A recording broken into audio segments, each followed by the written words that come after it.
오늘은 출애굽기 6장 말씀입니다. 언약의 재확인. 모세가 소명을 받고 아직도 하나님 앞에서 흔들리고 또 위축되어 있는 그런 모습들 가운데 하나님께서 모세에게 말씀을 주세요. 내가 하는 일을 내가 보리라. 강한 손으로 역사해서 내 백성을 보내리라. 또 강한 손으로 바로에게서 쫓아내리라 라고 말합니다. 여호와의 강한 손, 모세에게 하나님의 능력을 더해 주십니다. 환경이 어두울수록 우리 하나님의 능력도 더 강하게 역사하십니다. 낙심이 되고 절망적인 상황에서도 도저히 안 될 것 같은 그런 상황에서도 우리 하나님께서는 더 크고 강한 손으로 역사하신다는 것입니다. 하나님의 강한 손으로 도우시겠다. 모세에게 구원을 약속해 주십니다. 3절에 보면 전능하신 하나님으로 또 모세에게 나타나십니다. 엘사다이라고 합니다. 이 전능하신 하나님은 모세하고 약속한 것, 언약한 것을 그대로 지키시고 성취하시는 그런 분입니다. 여호와 하나님, 전능하신 하나님, 이 구원의 하나님께서 백성의 부르짖는 기도를 들으셨다라고 말씀합니다. 고통의 소리를 들으셨습니다. 하나님은 이렇게 백성이 힘들어하고 신음하며 부르짖을 때 도우시고 또 역사하십니다. 그리고 응답을 주십니다. 6절에서 7절 말씀에 보니 나는 여호와라. 무거운 짐 밑에서 빼내며 고생해서 건지며 심판해서 속량하겠다라고 말씀하십니다. 무서운 그 바로의 압제에서 구원해 내겠다라고 말씀합니다. 그리고 구원의 하나님임을 알게 하겠다라고 말씀합니다. 8절에 계속해서 말씀합니다. 내가 맹세한 땅으로 인도하여 내 기업으로 내 백성으로 삼겠다라고 말씀합니다. 그리고 전하라고 말합니다. 나 여호와가 그렇게 하겠다 하라라고 말씀을 그대로 선포하라라고 이 모세에게 말씀하는 것입니다.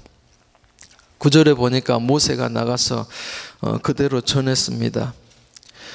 그런데 이스라엘 히브리 동족들은 이 모세의 말을 듣지 않습니다.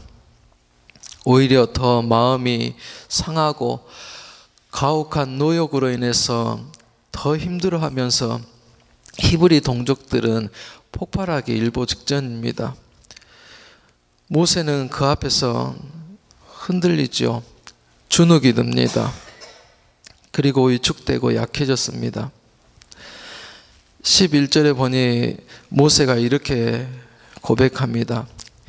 이 이스라엘도 제 말을 듣지 않는데 어찌 바로가 듣겠습니까? 라고 하나님께 말씀하는 것입니다. 저는 입술이 둔합니다.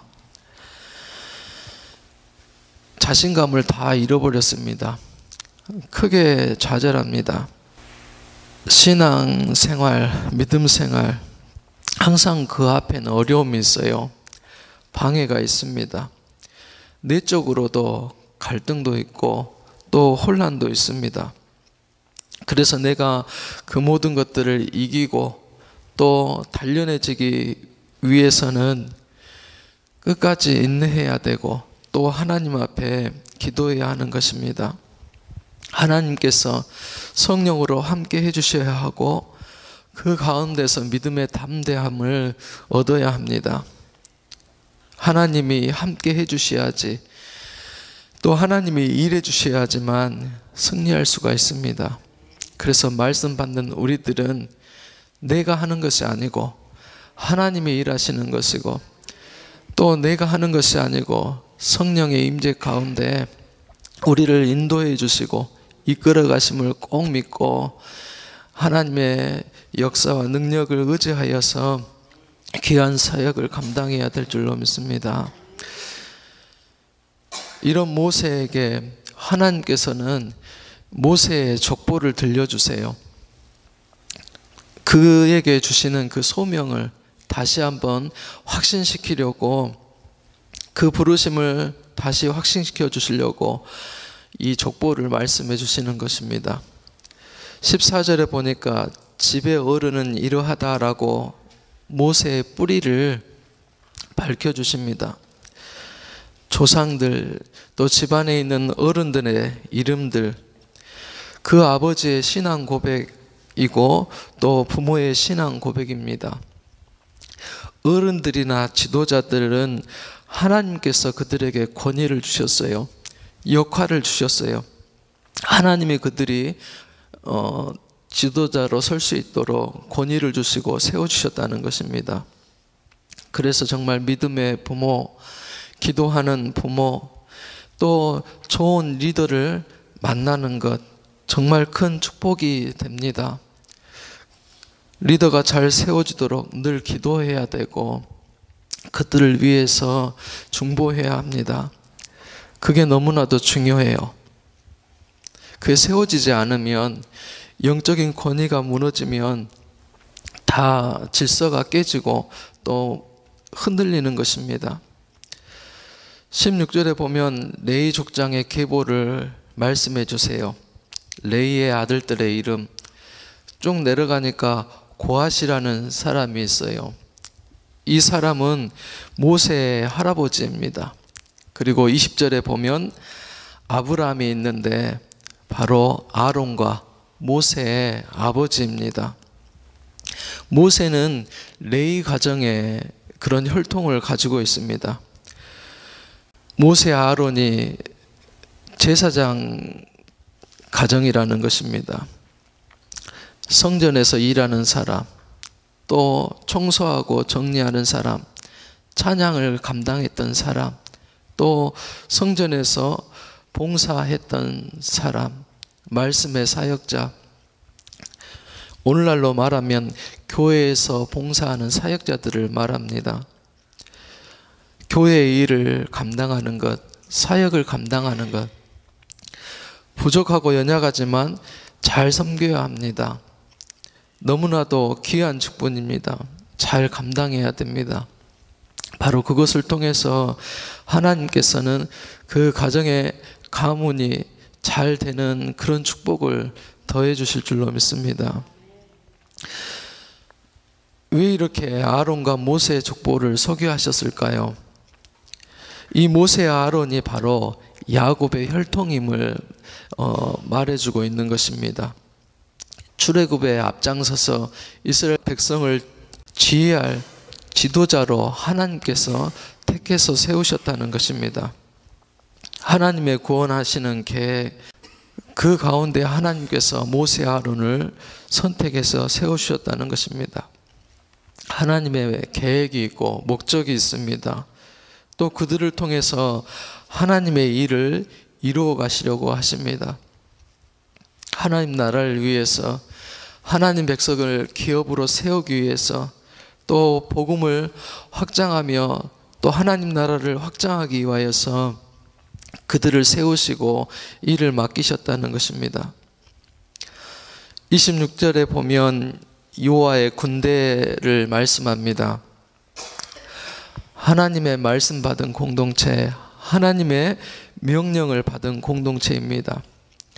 하나님께서는 이렇게 하나님 백성에게 말씀을 주셔서, 명령을 주셔서 강한 군대로 그들을 세우시고 사용하신다는 것입니다. 전쟁은 하나님께 속한다라고 성경은 말씀합니다.